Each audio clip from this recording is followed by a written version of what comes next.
Saturation diving explained. Saturation diving is an elite, commercial diving technique used for extreme depths, typically 65 to 1,000 plus feet, that allows divers to live and work at high pressure for weeks at a time.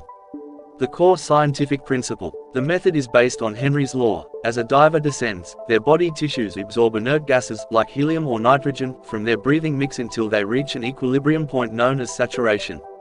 The saturation advantage: once fully saturated, usually within 24 hours, the body cannot absorb any more gas. This means the required decompression time stays the same whether the diver remains at that depth for 1 day or 1 month.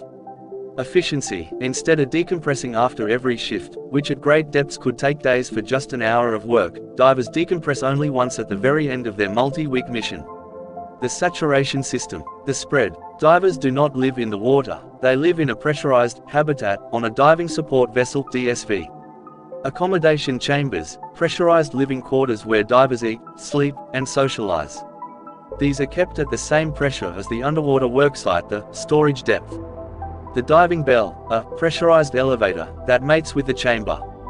It transports divers to the seafloor, maintaining their storage pressure so they never experience a pressure change during transit.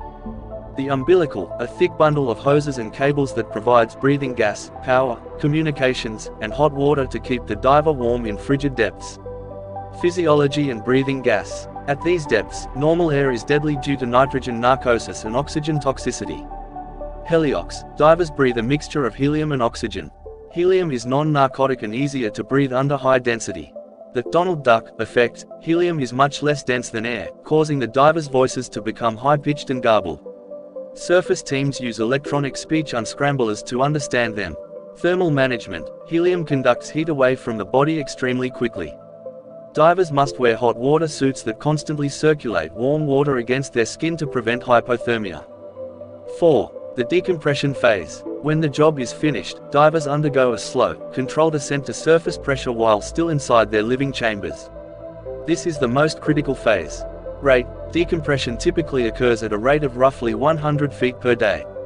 A 600-foot mission might require a full week of decompression.